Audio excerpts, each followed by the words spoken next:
Estamos entrando a la recta final de estos 3 años de haber estado caminando sobre la carta a los romanos, y esta va a ser el penúltimo mensaje. Nos quedan 2 mensajes más y Dios mediante cerramos el estudio, la exposición de la carta a los romanos. Y quiero pedirte que estés orando por nosotros para que Dios nos guíe al siguiente libro, a la siguiente porción de las Escrituras que vamos a estudiar, ¿sale? Entonces, que ese sea tu compromiso de orar por nosotros para que el Señor guíe nuestros corazones, nuestras mentes, y podamos discernir qué es lo que Dios quiere hablarnos en este tiempo. Por lo pronto, volvamos a enfocarnos en Romanos capítulo 15, versículos 30 al 33. Romanos capítulo 15, versículos 30 al 33. Si tú tomas notas, el tema para esta mañana es la oración y la voluntad de Dios. La oración y la voluntad de Dios. Romanos capítulo 15, versículos 30 al 33. Una de las disciplinas que nosotros podemos observar en las Escrituras es la oración. La oración es el fundamento, es la parte neurálgica de la vida del creyente. No se puede concebir el cristianismo, no se puede concebir al creyente carente de una vida de oración, o que simplemente no ora. Entonces la oración llega a constituirse como la parte medular, el corazón mismo de la vida del cristiano. Y Pablo, en esta porción que vamos a leer en unos minutos, quiere hablarnos precisamente de esto, de una aparente tensión que existe entre la soberanía de Dios y la responsabilidad del hombre al momento de orar. Como estos dos aspectos, un Dios soberano que tiene control absolutamente de todo, que gobierna sobre todo, que es Señor de todo, puede escuchar a hombres como nosotros, y puede escuchar a tal punto que Él está dispuesto a que toda oración que sea hecha conforme a su voluntad, Él responda. Este es un asunto que a veces es difícil de comprender, porque si Dios es soberano y todo está en control de su soberanía, cuánto efecto, cuánto peso puede tener mis oraciones frente a este Dios que es soberano. Pero Él ha establecido en su palabra que oremos, aún sabiendo que Dios es soberano, sabiendo que Él va a obrar y va a operar conforme su voluntad. Él nos pide que oremos, Él demanda de su iglesia que ore. Y cuando hablamos entonces de la soberanía de Dios, decía hace unos momentos que tiene que ver con que Él controla todo, Él sabe todo y Él gobierna todo. Y su gobierno está establecido sobre toda, absolutamente toda su creación. Tú puedes observar conmigo Mateo capítulo 10, versículo 29. Mateo capítulo 10, versículo 29. ¿No se venden 2 pajarillos por una moneda? Y sin embargo, ni uno de ellos caerá a tierra sin permitirlo el Padre. Yo espero que tú aprecies en este versículo muy corto, muy breve, la soberanía de Dios. Aún los pajarillos están bajo el gobierno soberano de Dios. De hecho, hay un estudio alrededor de las aves que establece que alrededor del mundo hay cerca de 430,000 millones de aves. 430, no son los 5 o 6 pajaritos que tú ves volar, no. Son 430,000 millones de aves alrededor del mundo que existen. Y Dios tiene el control de cada uno de ellos. Dios tiene el control de cada una de esas aves, y ninguna de ellas cae si el Dios soberano no lo autoriza. Considera que siendo tú su hijo, cuánto más atención tiene sobre nuestras vidas.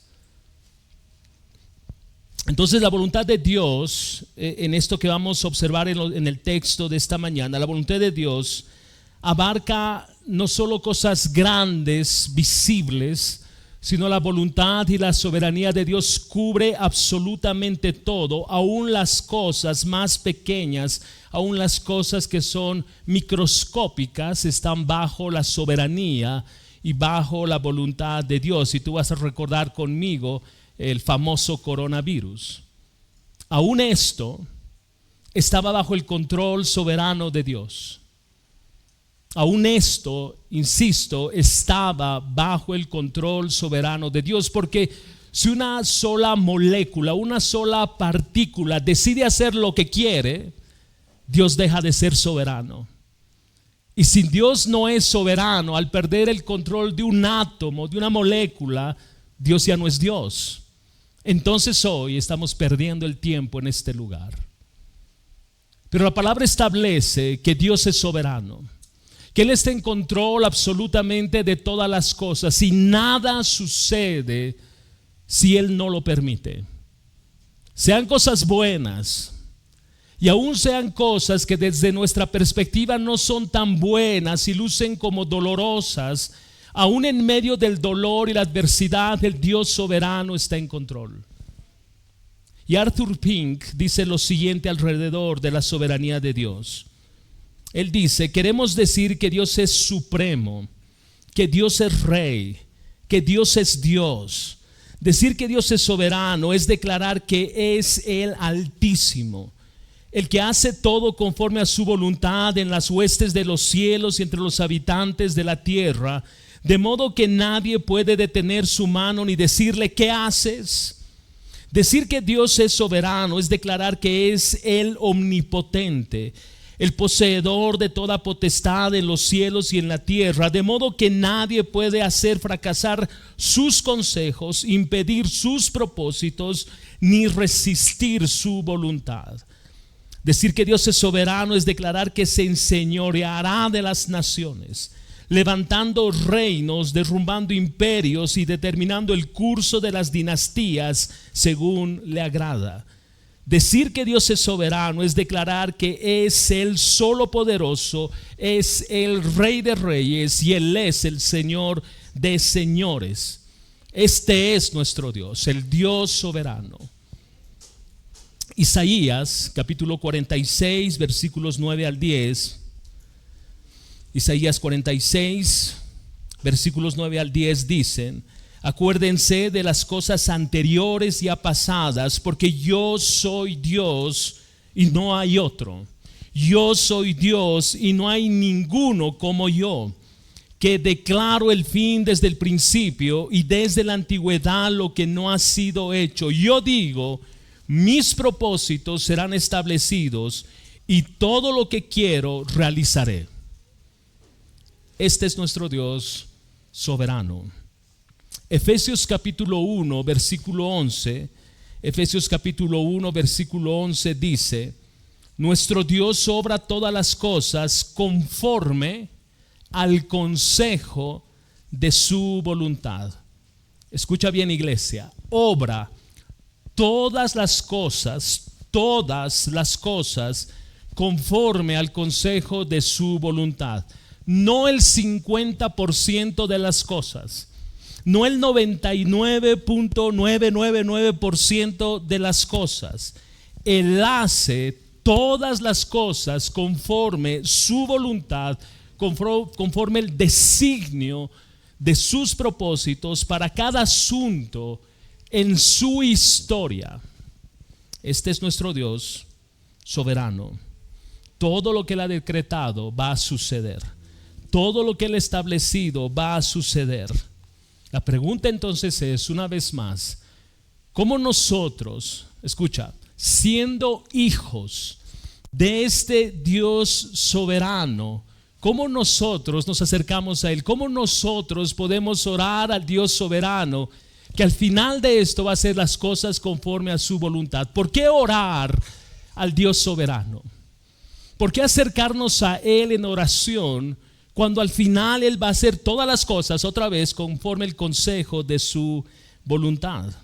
Y de eso trata este pasaje. El pasaje que vamos a revisar en esta mañana va a tratar de dar respuestas, o más bien va a dar respuestas, y yo voy a tratar de explicar lo que el texto quiere decir. Leamos entonces Romanos capítulo 15, versículos 30 al 33. Dice la palabra: les ruego, hermanos, por nuestro Señor Jesucristo y por el amor del Espíritu, que se esfuercen juntamente conmigo en sus oraciones a Dios por mí, para que sea librado de los que son desobedientes en Judea, y que mi servicio a Jerusalén sea aceptable a los santos, y para que con gozo llegue a ustedes por la voluntad de Dios y encuentre confortante reposo con ustedes. El Dios de paz sea con todos ustedes. Amén. Como vimos la semana pasada, Pablo había terminado de establecer iglesias en todo ese rango de espacio geográfico que él había establecido. Y él se encontraba aparentemente, decíamos, en la ciudad de Corinto, y ahora su meta era llegar a la ciudad de España, pero le era necesario, para poder visitar a estos hermanos, pasar por Roma. Corinto, España, pero iba a pasar por Roma. Y tú recuerdas que él hace un ajuste en su agenda y decide ir a Jerusalén para llevar una ofrenda que los hermanos de Macedonia y Acaya habían preparado. Pero eso implicaba viajar en sentido contrario. Estaba en Corinto, España estaba en esta dirección, pero Jerusalén se encontraba en sentido contrario. Y lo que está diciendo Pablo en esta porción es pedir a los hermanos de Roma que oren por él. ¿No es cierto? Es lo que acabamos de leer. Él está pidiendo que oren por él, para que Dios, en toda esta tarea que iba a emprender en Jerusalén, el Señor puede estar en medio de cada asunto que Pablo tenía que hacer. Y Pablo tiene en mente principalmente dos peligros que él iba a enfrentar. Dos peligros que él iba a enfrentar en este viaje a Jerusalén, a la iglesia en Jerusalén, que estaba compuesto por judíos cristianos ahora. Un primer peligro que él iba a enfrentar era que habían puesto precio a su cabeza. Él se estaba dirigiendo a una zona, a una ciudad donde su cabeza tenía precio. Y el segundo peligro que él observaba alrededor de este viaje era un poco el temor que él sentía de que la ofrenda que estaba llevando a Jerusalén no sea recibida. La razón: iglesia judía, cristianos judíos que habían llegado al cristianismo, que se encontraban en Jerusalén. Pero los que estaban mandando la ofrenda eran hermanos de Macedonia y Acaya, que eran iglesias formadas por gentiles. Pablo tenía un poco el temor de que los judíos cristianos ahora que iban a recibir esta ofrenda la rechacen porque venía de los gentiles. Todavía la iglesia en Jerusalén estaba luchando en su mente para poder comprender que Dios hizo un solo pueblo de judíos y gentiles. Este era el temor de Pablo, no en sí misma la ofrenda como tal, sino más bien la unidad de la iglesia. Estos eran los temores de Pablo. Temor porque su cabeza tenía precio. Y su segundo temor, que esta unidad no se consolide y los hermanos en Jerusalén rechacen la ofrenda. Entonces permíteme darte 3 puntos alrededor de esta porción sobre los cuales vamos a caminar en esta mañana. Primero, Pablo pide oración a Roma para que sea librado de los judíos incrédulos. Segundo, Pablo pide a la iglesia de Roma que oren por él para que los creyentes en Jerusalén reciban la ofrenda. Tercero, Pablo pide que oren por él para tener un viaje lleno de gozo hacia Roma.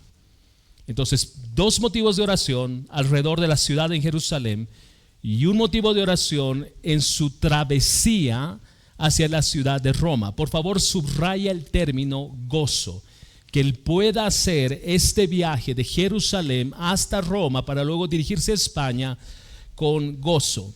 Entonces veamos el primer punto de este mensaje. Pablo pide que oren por él para que sea librado de los judíos. Versículo 30 y 31, acompáñame en tu Biblia. Les ruego, hermanos, por nuestro Señor Jesucristo y por el amor del Espíritu, que se esfuercen juntamente conmigo en sus oraciones a Dios por mí, para que sea librado de los que son desobedientes en Judea. Debemos recordar que Pablo creía firmemente, porque además él lo describe en su carta a los romanos, él creía firmemente en la soberanía de Dios, en el control de Dios sobre todas las cosas. Él creía en esto. Para él era un absoluto la soberanía de Dios. Sin embargo, lo que observamos en este texto es que él tenía carga en su corazón alrededor de estas circunstancias, y es por ello que él pide a la iglesia de Roma que oren por él. Y esto es interesante porque al entender la soberanía de Dios y que la soberanía de Dios involucra o implica su voluntad, Pablo entendía que mis oraciones son relevantes delante de Dios, porque por alguna razón se empieza a entretejer la soberanía de Dios y mis oraciones. ¿Cómo sucede aquello? Espero que los textos nos puedan dar la respuesta. Pero lo que quiero poner en tu mente es esto: la soberanía de Dios y nuestras oraciones se entretejen para que al final de la ecuación Dios haga las cosas conforme su voluntad. Tú recuerdas en Romanos capítulo 1 versículo 10, versículo 9, versículos 9 y 10 de Romanos capítulo 1, Pablo dice: pues Dios, a quien sirvo en mi espíritu en la predicación del evangelio de su Hijo, me es testigo de cómo sin cesar hago mención de ustedes siempre en mis oraciones, implorando que ahora al fin por la voluntad de Dios logre ir a ustedes. Volvamos a nuestras preguntas. ¿Cómo se conecta mi oración con la voluntad de Dios? Hemos establecido que por alguna razón soberana, la soberanía de Dios y mis oraciones se entretejen en un punto para que Dios empiece a obrar conforme su voluntad. Pero ¿cómo llega a conectarse esto? ¿Cómo llega a empezar a unirse de tal forma que se empiece a entretejer esto? Esa es la pregunta que queremos responder. Entonces, permíteme darte 5 puntos de lo que muchos teólogos coinciden. Este era el escenario de oración en la vida de Pablo. ¿Está bien? Quiero que prestes atención. Esta era la forma. No es un estudio exhaustivo de la teología de la oración en la vida de Pablo, no. Pero hay 5 elementos en su vida de oración que son relevantes, y es lo que movía a Pablo a orar con persistencia. Él orar con persistencia por sus hermanos, por las iglesias, y pedir oración a sus hermanos por él. Primero, entonces, debemos orar porque Dios quiere que tengamos comunión con él. Así de sencillo. Dios quiere que oremos para que nosotros tengamos comunión con él. No sé si esto mueve tu corazón, pero el propósito de la oración no es primariamente pedir. El propósito primario de la oración es tener comunión con el Dios soberano. Tú observas Gálatas capítulo 4 versículo 6. Gálatas capítulo 4 versículo 6.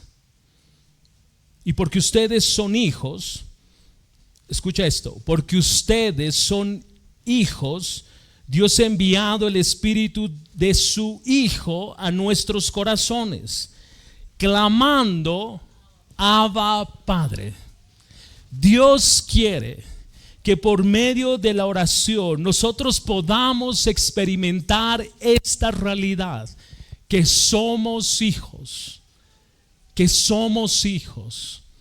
Recuerda nuestra descripción de la soberanía de Dios, el Dios soberano que controla absolutamente todo y que gobierna sobre todo, y que nada sucede si Él no lo permite.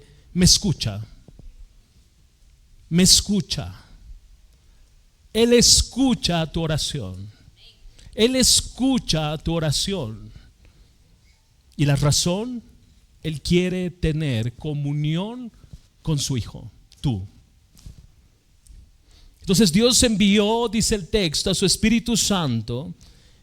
El Espíritu Santo que viene y mora, hace morada en nuestros corazones. Y ese Espíritu da testimonio a nuestras vidas de que somos hijos de Dios. Tú no necesitas sentir nada. Tú no necesitas que las cosas empiecen a moverse o a temblar o que vas a levitar, lo que tú quieras. No. El escenario de la oración no es un asunto de emociones. El escenario de la oración es un asunto de convicciones.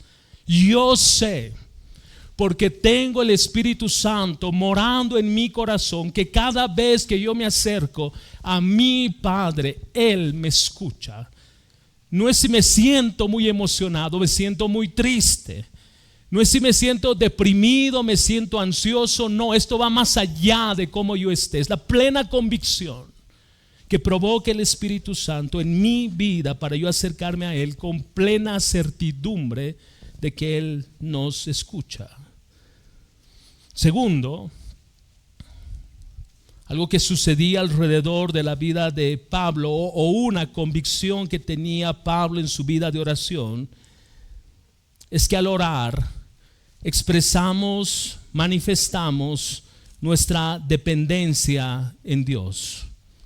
El problema nuestro, y Dios sabe, es que siempre, o tenemos más bien un sentido siempre de autosuficiencia. De autosuficiencia. Constantemente en nuestro corazón hay orgullo. Y Dios quiere que nosotros oremos, dijimos, sí, para tener comunión con Él, pero también la oración expresa nuestra dependencia de Dios. Lo que significa que yo le estoy diciendo a Dios, no puedo. No puedo. La oración le dice a Dios eso. Cada vez que yo me acerco a Él y le digo, Padre, lo que le estoy diciendo es, Señor, no puedo si tú no intervienes. Señor, si tú no haces algo, aquí no va a suceder absolutamente nada. Señor, dependo plena y absolutamente de ti. No es lo que Santiago 4:15 nos enseña. Si el Señor quiere, viviremos y haremos esto o aquello. ¿No es dependencia? Santiago dice, ok, está bien hacer planes.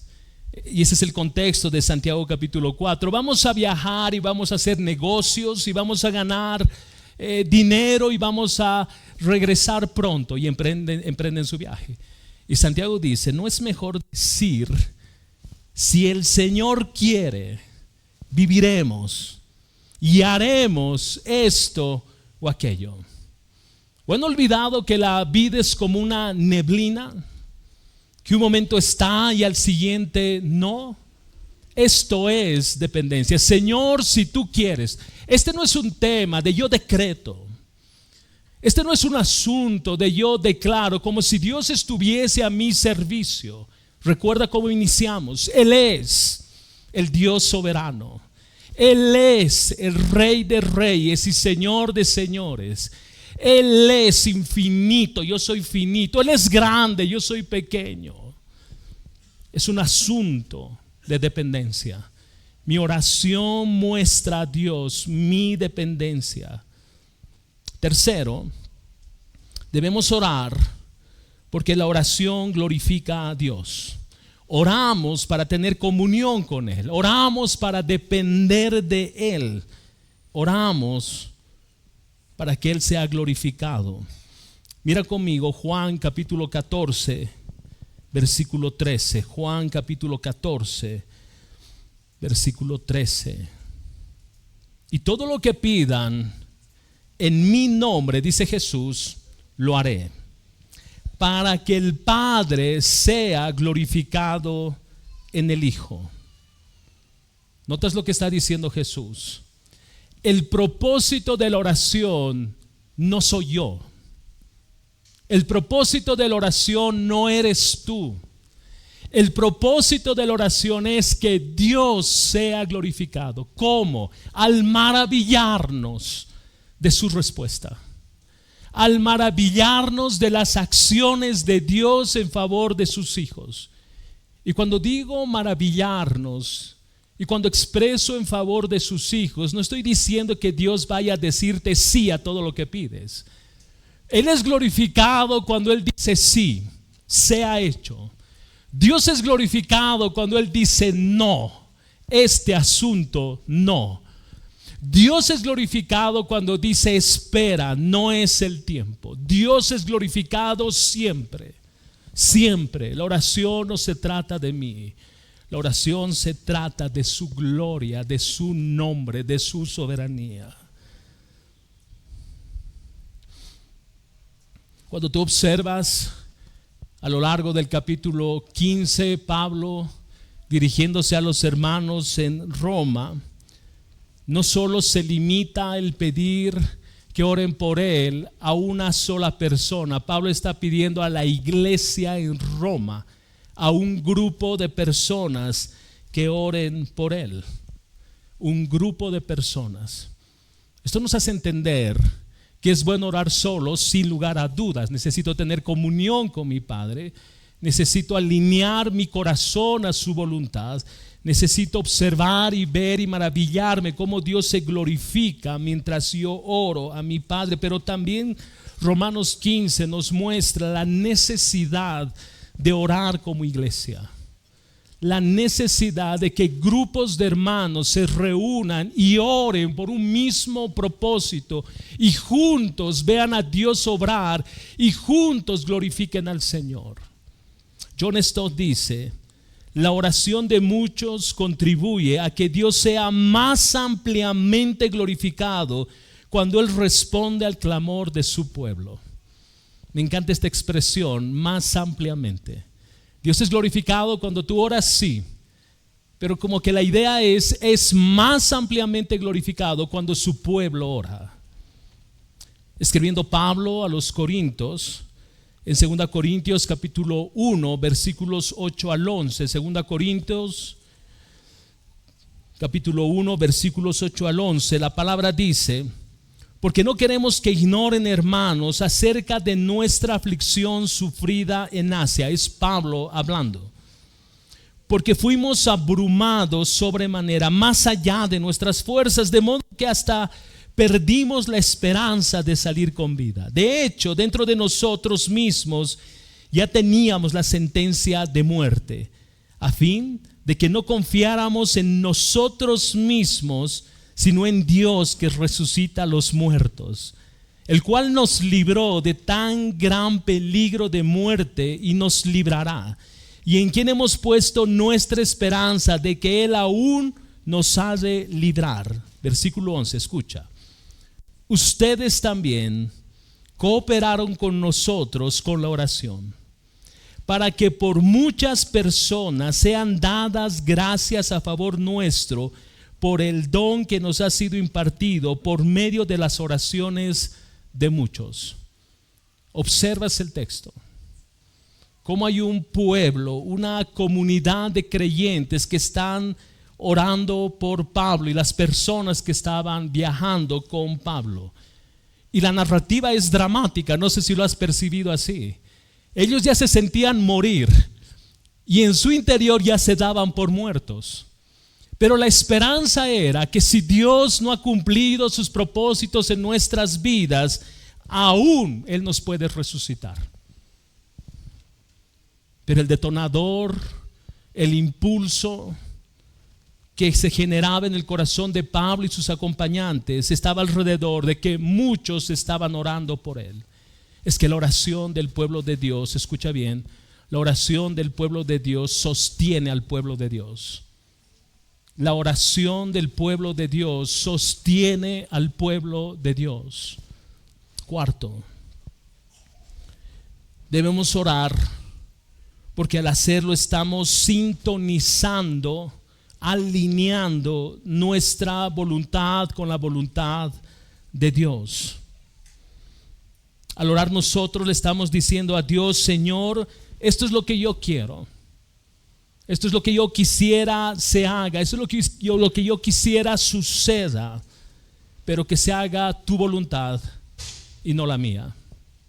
Que se haga tu voluntad y no la mía. ¿Notas cómo esta expresión de las Escrituras es un eco de la oración de Jesús en el Getsemaní? Jesús estaba a punto de ser entregado, y tú recuerdas la narrativa bíblica. Y Jesús está orando en gran angustia. Y la oración de Jesús es: Padre, si es posible, que pase de mí esta copa, pero que no se haga como yo quiero, sino como tú quieres. No se haga mi voluntad, sino la tuya. Jesús, el Hijo de Dios, la segunda persona de la Trinidad, está orando para que en su humanidad Él no haga lo que Él quisiera hacer. Y estoy seguro que si estuviésemos en el lugar de Jesús y supiésemos que en minutos más vamos a ser detenidos y posteriormente torturados y más adelante crucificados, nosotros haríamos nuestra voluntad. Haríamos nuestra voluntad. Jesús no. Jesús dice: esto es lo que yo quiero, pero no se haga mi voluntad, sino la tuya. La oración es alinear mi voluntad a la voluntad soberana de Dios. La oración no es: haz mi voluntad, lo ordeno. Aquí no va a suceder nada, ni tú vas a obrar si antes no me consultas a mí. ¿No has escuchado esto? ¿No has escuchado esto? De hombres que enseñan que Dios se subordina a la oración de los hijos. Eso es irreverente. Hasta diría que es blasfemo, porque Él es soberano. Yo oro para entrar en sus propósitos. Yo oro para alinear mi voluntad a su voluntad. Esa es la oración. Esa es la oración. Quinto, debemos orar porque el Dios soberano escucha nuestras oraciones y Él ha decretado usarlas para el cumplimiento de sus planes soberanos. Debemos orar porque el Dios soberano escucha nuestras oraciones y Él ha decretado usarlas para el cumplimiento de sus planes soberanos. De alguna manera que nosotros no entendemos, Dios usa nuestras oraciones para llevar a cabo su voluntad. De alguna manera, de alguna forma que nuestra mente no va a lograr entender, Él entreteje su soberanía, su voluntad con mis oraciones para Él cumplir sus propósitos. Mira lo que dice Salmos, capítulo 34, versículos 6 al 8. Salmos 34, versículos 6 al 8. Este pobre clamó y el Señor le oyó y lo salvó de todas sus angustias. El ángel del Señor acampa alrededor de los que le temen y los rescata. Prueben y vean que el Señor es bueno. Cuán bienaventurado es el hombre que en Él se refugia. Observa cómo empieza este salmo. Este pobre clamó. ¿Qué es lo que hizo este pobre? Clamó. ¿Qué hizo el Señor? Lo oyó. ¿Y de qué lo libró? De todas, escucha iglesia, de todas sus angustias. Pero la forma, la manera que Dios diseñó para librar a este hombre de todas sus angustias es que este hombre debía clamar. ¿Notas cómo se entreteje la soberanía de Dios y nuestras oraciones? Yo clamo, oro a mi Padre, Él me escucha y me libra de todas mis angustias. De todas mis angustias. Escucha iglesia, nuestro Dios es un Dios majestuoso. Nuestro Dios es un Dios glorioso. Nuestro Dios es un Dios personal. Nosotros le hablamos como hijos y Él nos responde como Padre y nos libra de todas nuestras angustias.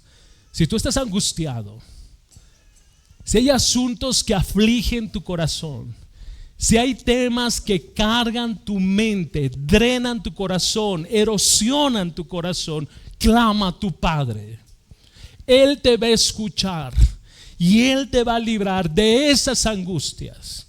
Pero si tú no clamas, sigue caminando con tus angustias. Si tú no clamas, ¿cómo es que Dios puede responder?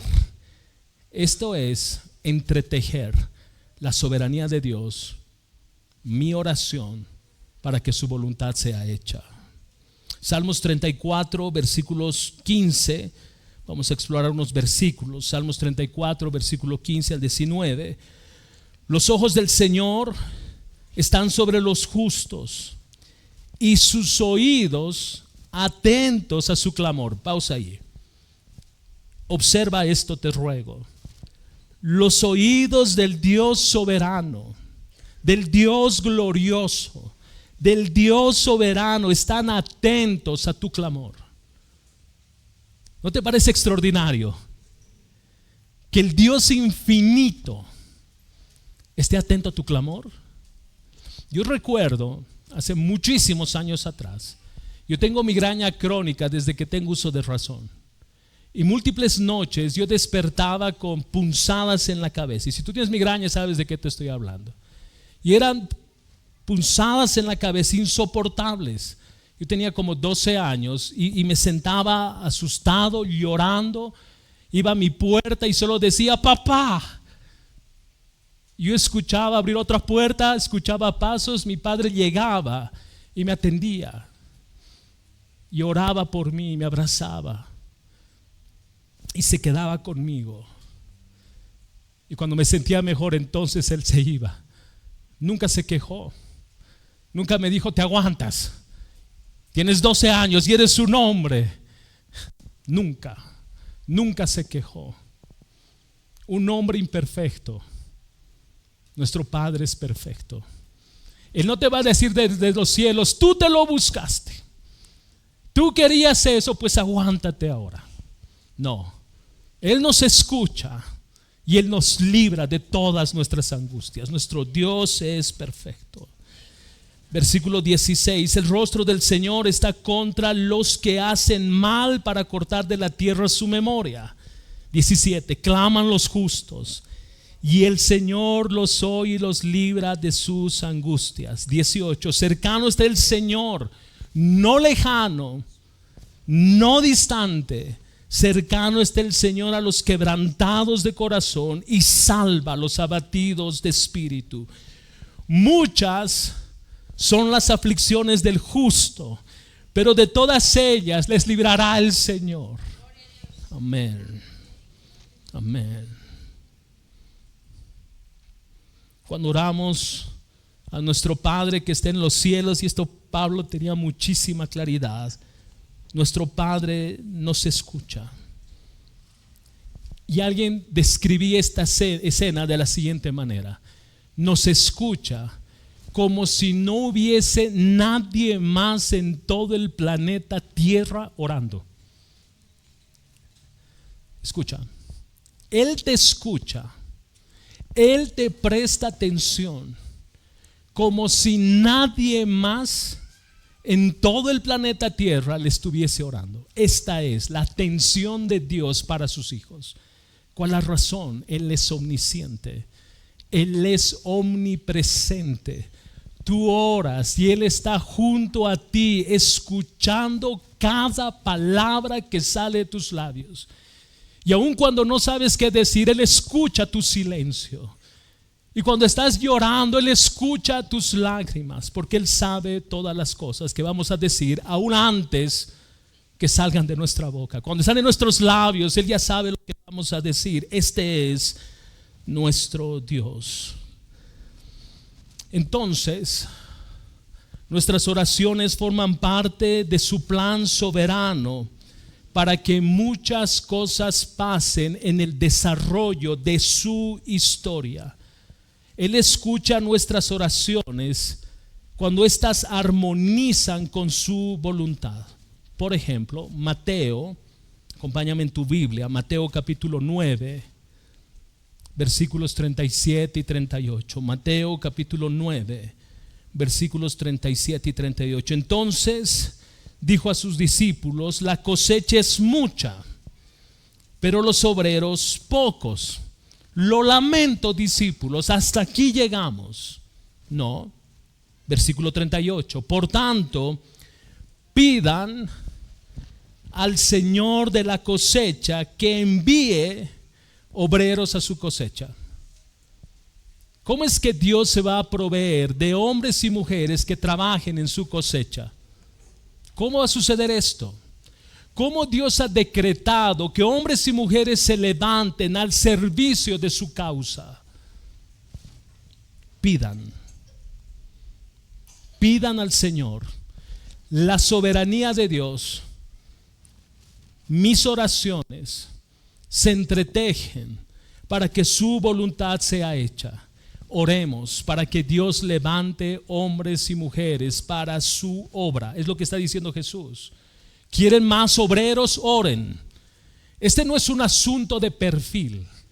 Este no es un asunto de líder de jóvenes. Yo recuerdo mucho de esto en mi época. Líder de jóvenes, un tipo alto, bien cuero, que tenga pegue, que hable bonito, que sepa contar chistes, que sea dinámico. Ese es el perfil de un líder. No. Ese no es el perfil de Dios. Dios está diciendo: oren, yo voy a proveer. Oren y yo me voy a proveer de hombres y mujeres conforme mi corazón.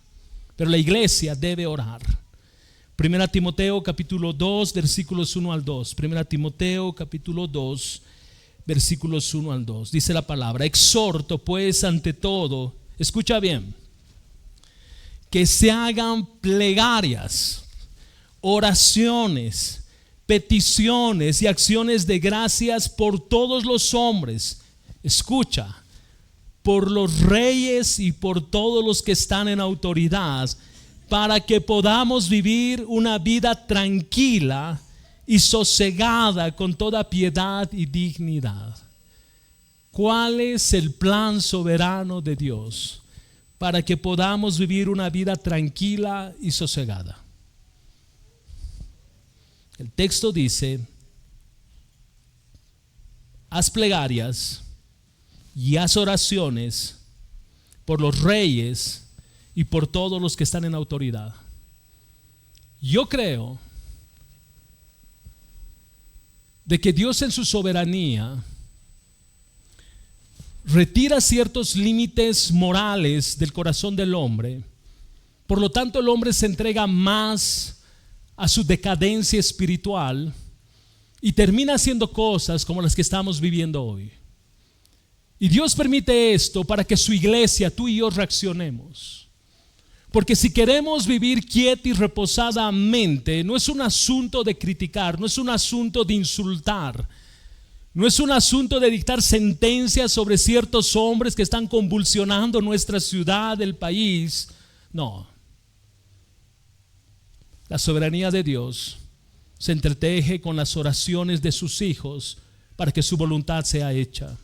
Y el escenario es: iglesia, oremos por nuestras autoridades. Iglesia, oremos por nuestro presidente, oremos por nuestros gobernantes, oremos por los líderes sindicales, oremos por todos los que están convulsionando. ¿Para qué? Para que el Dios soberano traiga sobre esta nación tranquilidad y sosiego. Entonces, iglesia, dejemos de quejarnos. Iglesia, dejemos de quejarnos. Si no ores: Señor, por favor, llévatelo, dame la oportunidad y te lo mando. No. Oremos por nuestra nación. John Stott dice: cuando el creyente ora, su clamor penetra al corazón mismo de Dios. Entonces, cuando Dios decreta que algo ocurra, Él también decreta los medios a través de los cuales esas cosas van a suceder. Tanto en el efecto como la causa forman parte de los decretos de Dios. Esto es extraordinario. Dios ha decretado su soberanía. Mis oraciones se entretejen para que su voluntad sea hecha. Su voluntad sea hecha. En otras palabras, la oración nos coloca frente al gran dilema, como dice Spurgeon, donde la soberanía de Dios y la responsabilidad del hombre van a armonizar de tal forma que aún en medio del caos vamos a hallar paz, que aún en medio de la aflicción vamos a hallar consuelo, y aún en medio de esa situación Dios va a ser glorificado. Jeremías 33:3. Jeremías capítulo 33 versículo 3. El Señor dice: clama a mí y yo te responderé.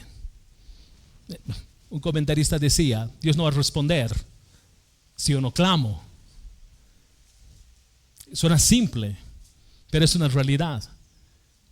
Uno piensa que Dios va a responder por alguna forma extraña, ajena a mis oraciones. Pero el texto dice: clama y yo te respondo, y te revelaré cosas grandes e inaccesibles que tú no conoces. Mateo capítulo 7 versículos 7 al 8. Pidan y se les dará, busquen y hallarán, llamen y se les abrirá, porque todo el que pide recibe, y el que busca halla, y al que llama se le abrirá. Juan 16:24. Hasta ahora nada han pedido en mi nombre, pidan y recibirán, para que su gozo sea completo. La soberanía de Dios, mis oraciones se entretejen de manera completa y absolutamente a su soberanía, para que su voluntad sea hecha. Cuando esto empieza a conjugarse, yo me doy cuenta de cuán egoísta soy en mis oraciones. Porque tú recuerdas lo que dice Santiago: ustedes piden y piden mal. Ustedes piden para gastar en sus placeres, en sus deleites.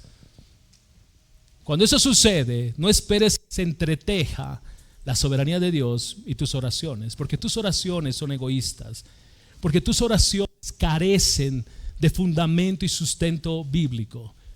Se entretejen cuando oro conforme su palabra. Yo puedo decir al Señor en medio de la escasez: Señor, tú has dicho en tu palabra que tú vas a proveer, que tú me vas a dar el alimento diario. Señor, tengo necesidad. Su soberanía, mis oraciones conforme su voluntad despliegan ahora sus propósitos. Este entendimiento que Pablo tenía de la oración es lo que movió el corazón de Pablo a pedirles a los hermanos en Roma que se esfuercen juntamente conmigo, dice Pablo, en sus oraciones a Dios por mí. Ahora, esto es interesante porque en el texto original el énfasis es mucho más agudo, tiene mayor peso. Escucha lo que Pablo está diciendo: agonicen conmigo en oración. No solamente esfuércense, sino agonicen conmigo en oración. O literalmente el texto dice: peleen esta batalla juntamente conmigo. Esfuércense, agonicen, peleen. ¿Cómo es tu vida de oración? ¿Cómo es tu vida de oración? No estoy diciendo cuánto tiempo oras, porque eso es muy personal. Pero lo que estoy diciendo es cómo es tu vida de oración. ¿Tú te esfuerzas? ¿Oras hasta la agonía? ¿Peleas por mantener tu mente enfocada y tu corazón enfocado a la soberanía de Dios? ¿O tu oración hoy es un recuerdo? Algo que hacías hace mucho tiempo. O hay desánimo, o hay desaliento. Algunos autores alrededor de esta expresión de Pablo dicen: la oración es una lucha. Mientras más espiritual es una actividad, más resistencia vamos a encontrar. Si decides ver televisión, no vas a tener ninguna resistencia. Ponte a leer la Biblia y de inmediato tu mente comienza a divagar. Ponte a orar y es mucho peor. ¿Has notado esto? Vas a orar y te acuerdas de todo lo que tienes que hacer. Y hayas obstáculo para orar. Pero cuando tú decides ver tele, jugar Xbox, PlayStation, ver tu celular, dime si hay oposición. Tal vez alguna mamá de verte tanto en la tele y en tus juegos, puede decirte suficiente, muchacho. Pero no hay más oposición cuando quieres buscar al Señor. Alguien decía, la oración es una guerra contra el orgullo, es una lucha contra nuestro sentido de autosuficiencia, porque le estamos diciendo a Dios, yo no puedo. Estoy orando, Padre, porque yo no puedo. Esa expresión es una lucha frontal contra nuestro orgullo. Tercero, la oración es una lucha contra nuestra incredulidad. Le pedimos a Dios algo y estamos en una guerra interior contra la duda. ¿No te ha pasado? Oras por algo y parece que las circunstancias se han vuelto más agresivas, más oscuras, más adversas. Y en tu corazón estás luchando, pensando, ¿será que Dios va a hacer algo? ¿Será que Dios va a responder? ¿Será que Dios me está escuchando? Hay una lucha contra la duda. La oración es una guerra contra las distracciones. Es impresionante cómo las distracciones nos acompañan hasta el trono mismo de Dios. Estamos orando y de repente nuestra mente se fue. Yo sé que a ustedes no les pasa eso, pero a mí me pasa con mucha regularidad. Estoy orando y mi mente empieza a divagar en asuntos, a tratar de resolver en ese momento problemas y empiezo a perderme. Luchamos en la oración contra las distracciones. Esto decía, pero sobre todo la oración es una lucha cósmica, porque Pablo dice que nuestra lucha no es contra sangre y carne, sino contra principados, contra potestades en los lugares celestiales. Iglesia, esto es una guerra. Yo no sé si tú lo has notado así, pero tu tiempo a solas con el Señor no solo es una guerra horizontal, de dormir menos, buscar un espacio, darte un tiempo para estar en comunión con el Señor, sino que es espiritual. Cada vez que tú vas a orar, cada vez que tú vas a leer la palabra, hay oposición espiritual, pero mayor es nuestro Dios, más grande es nuestro Dios. Él ganó nuestras batallas en esa cruz. Entonces aún en la oración puedes decirle, Señor, todo pensamiento lo llevo cautivo a tu obediencia. Señor, enfoca mi mente y mi corazón hacia ti. Y Dios, sin lugar a dudas, va a responder. Mira conmigo el versículo 30, vamos a ir cerrando. Romanos capítulo 15, versículo 30. Les ruego, hermanos, por nuestro Señor Jesucristo y por el amor del Espíritu, que se esfuercen juntamente conmigo en sus oraciones a Dios por mí. No sé si logras percibir como que hay un sentido de angustia en el corazón de Pablo, un sentido de desesperación para que sus hermanos que están en Roma puedan orar por él. No sé si percibes esto. Espero que sí.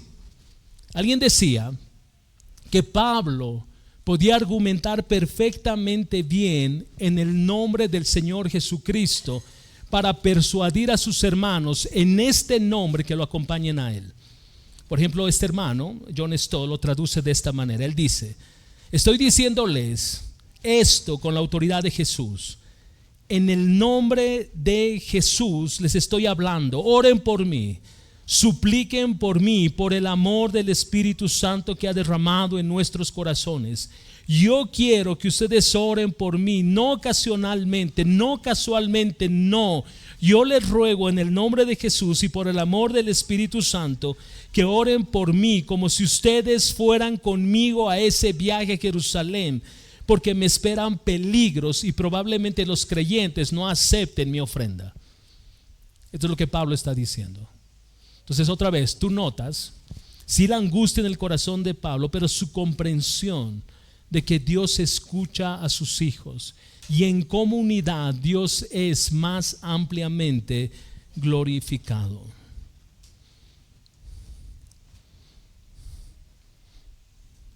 Hubo un hombre, un misionero que se llamaba Guillermo Carey. Él era conocido como el padre de las misiones modernas. Y él hizo un viaje misionero a la India en el año 1792.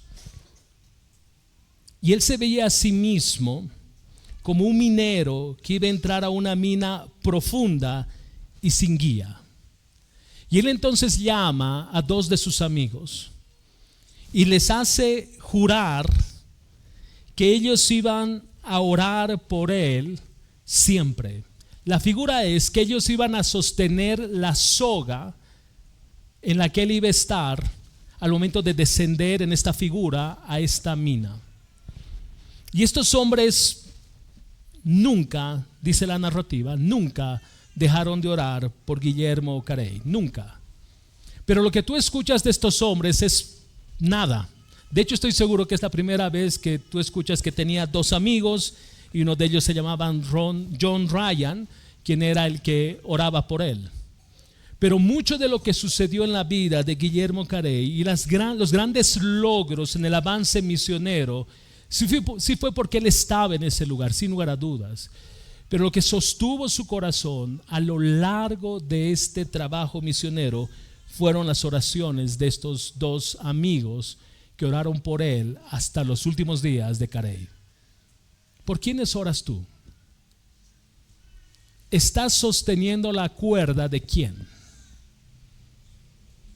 ¿Quiénes oran por ti? ¿Quiénes se acercan al trono de la gracia e interceden por ti? Yo quiero animarte a dos cosas al momento de cerrar. Primero, vuelve al Señor. Vuelve al Señor. Vuelve al Señor en tu vida de oración. Vuelve al Señor. Recuerda que Él te escucha. Recuerda que Él está atento a tus oraciones. Vuelve al Señor. Vas a luchar, sí. Va a haber desafíos en tu mente, sí. Va a haber dudas en tu corazón, sí. Pero no dejes de orar. No dejes de orar. Segundo, te animo a que busques compañeros de oración. Busca 2, 3 personas, una persona con la que puedas orar y quien pueda orar por ti siempre, no ocasionalmente, no alguna vez. Escuchen, jóvenes, tú no necesitas más amigos. No necesitas tener muchos amigos. Mientras más amigos, mejor. No. Tú necesitas tener amigos fieles que oren por ti siempre. Busca estos amigos. Escucha, joven, busca amigos que amen al Señor, que conozcan al Señor y que oren por ti. Matrimonios, busquen otro matrimonio con quien puedan orar y quienes puedan orar por ustedes. Iglesia, oren por sus pastores, oren por sus líderes, oren por aquellos que están en servicio. Y tú puedes estar absolutamente seguro que estamos orando por ti. Dios quiere mover a nuestra iglesia de manera particular a una vida de oración mucho más profundo para que su nombre sea ampliamente glorificado.